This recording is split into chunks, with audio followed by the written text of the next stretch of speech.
Respondendo à pergunta do desafio, o primeiro passo, na verdade, é você identificar essa estrutura. Que estrutura é essa? Essa estrutura, na verdade, é o plexo braquial. O plexo braquial, ele faz parte do sistema nervoso periférico. Ele é constituído por um conjunto de nervos espinhais.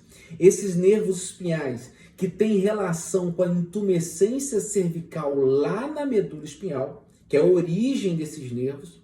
E esses nervos, na verdade, o objetivo deles é inervar as estruturas do membro superior.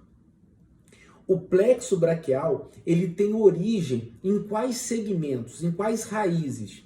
Nós temos C5, C6, C7, C8 e T1.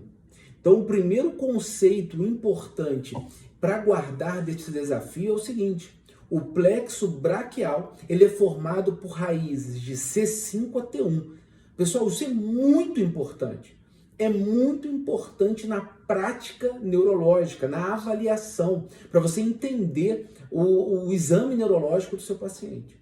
Então, plexo braquial, primeira informação importante, de C5 a T1.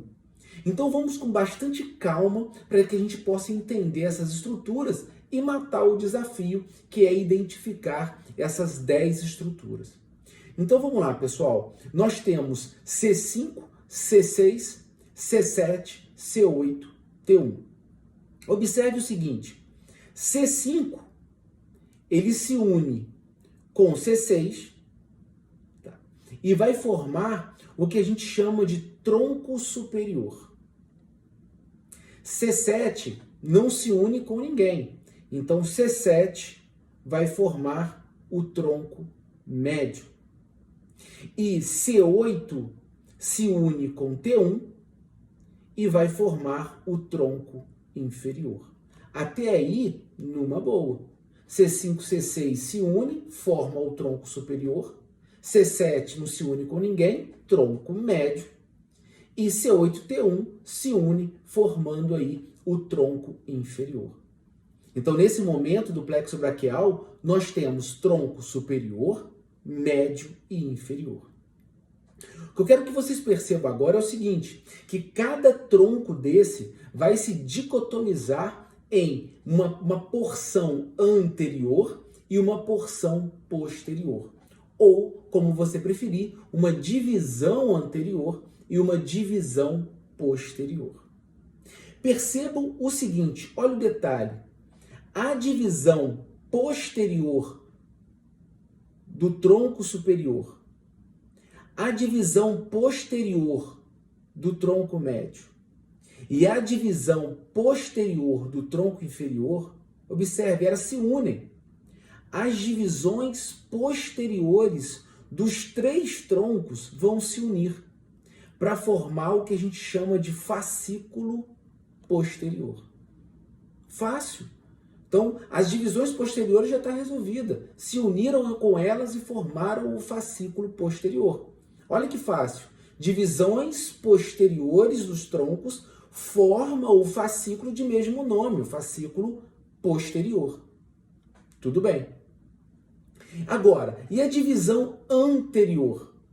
A divisão anterior, o que a gente vai ter? A região anterior do tronco superior, ela se une com a região, com a divisão anterior do tronco médio, formando o fascículo lateral, ou seja, está mais para a lateral, por isso recebe o nome de fascículo lateral.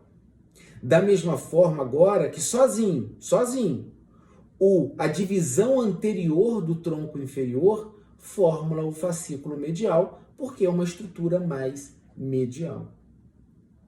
Repetindo, as 3 divisões posteriores se uniram e formaram o fascículo posterior. Beleza. Agora sobraram as anteriores. A anterior do superior e do médio se uniram para formar o fascículo lateral. E a divisão anterior do inferior, porque também só sobrou ela, vai formar o fascículo medial. E desses fascículos, pessoal, de uma forma aí bem didática, eles terminam, na verdade, eles têm ramos terminais, mas principalmente 2 ramos terminais importantes. O fascículo lateral, ele tem um ramo e 2 ramos terminais. O fascículo posterior tem um ramo e 2 ramos. E o fascículo médio tem um ramo e 2 ramos, basicamente. Vamos lá agora para o fascículo lateral. O fascículo lateral, um dos seus ramos terminais, na verdade, é o que a gente chama de nervo músculo cutâneo. A outra porção terminal, observe, vai se unir com a porção terminal lá do fascículo medial e formar um nervo só, que é o que a gente chama de nervo mediano.